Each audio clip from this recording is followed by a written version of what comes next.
வணக்கம் மக்களே, welcome to the ஃபென்ச்சர் show. இன்னைக்கு ஷோ நம்ம பார்க்க போகிறது ரச்சரிகம் அப்படின்ற தமிழ் டப்டு தெலுங்கு மூவியோட ரிவ்யூ. இந்த படம் பார்த்தீங்கன்னா யூடியூப்லேயே அவைலபிளாக இருக்குது. இந்த படம் ஒரு ராவான பொலிட்டிக்கல் த்ரில்லர் அப்படின்னே சொல்லலாம். கதைன்னு பார்த்தீங்கன்னா நம்ம ஹீரோயின் ஒரு ஆணாதிக்கம் மிக்க பொலிட்டிக்கல் ஃபேமிலியில் பிறக்கிறாங்க. இதுக்கு முன்னாடி பிறந்த பெண் குழந்தைகள் எல்லாத்தையுமே அவங்க கொண்டு இருப்பாங்க. பட் நம்ம ஹீரோயின் பிறந்த நேரம் அந்த அப்பாவுக்கு வந்து சீட்டு கிடச்சிருக்கும். அதனால் வந்து ஹீரோயின் இருந்துட்டு போட்டோம் அப்படின்ற மாதிரி வளர விடுறாங்க.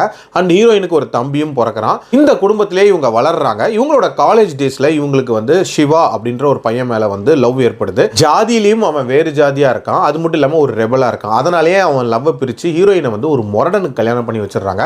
இப்படி லைஃப் முழுக்கவே ஒரு விதமான டிசப்பாயின்மெண்ட்டே ஃபேஸ் பண்ணிட்டு இருக்கக்கூடிய நம்ம ஹீரோயின் திருப்பி அடிக்கலாம் அப்படின்ற மாதிரி முடிவு பண்றாங்க.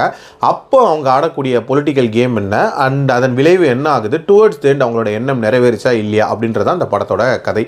எனக்கு இந்த படத்துல பிடிச்ச விஷயம் அப்படின்றது அந்த உமன் பவர் அப்படின்ற ஒரு விஷயத்த ரொம்ப ஸ்ட்ராங்காக போர்ட்ரே பண்ண ஒரு படம் மாதிரி தான் இருந்துச்சு. அதுலேயும் அவங்க எடுக்கக்கூடிய அந்த ரிவெஞ்ச் மைண்ட் கேம் அப்படின்றது எல்லாமே ரொம்பவே நீட்டாகவே காட்டியிருப்பாங்க.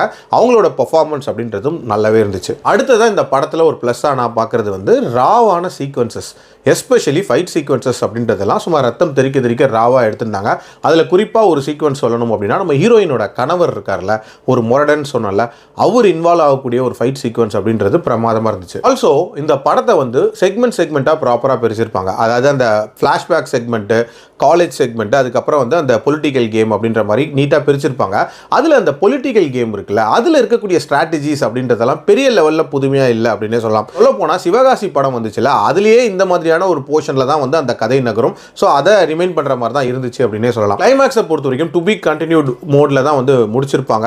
ஆல்சோ அதில் ஒரு சிம்பிளான மெசேஜ் அப்படின்றதும் கன்வே பண்ணியிருப்பாங்க.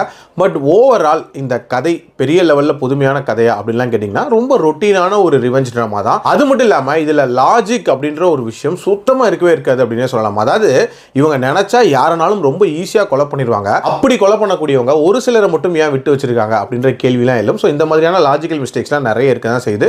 பட் ஓவரால் ஒரு ஒன்ஸ் பார்க்கக்கூடிய ஒரு ஓகேஷான ஒரு ரிவெஞ்ச் த்ரில்லர். ட்ரை பண்ணி பாருங்கள் டைம் இருந்தால். என்னோட ரேட்டிங் இந்த படத்துக்கு 2.7/5. அடல்ட் கண்டென்ட்டை பொறுத்த வரைக்கும் இதில் அடல்ட் சீன்ஸ் மைல்டாக இருக்குது அண்ட் வைலன்ஸ் வந்து தூக்கலாகவே இருக்குது. அதனால் இது ஸ்ட்ரிக்ட்லி ஃபார் அடல்ட்ஸ்.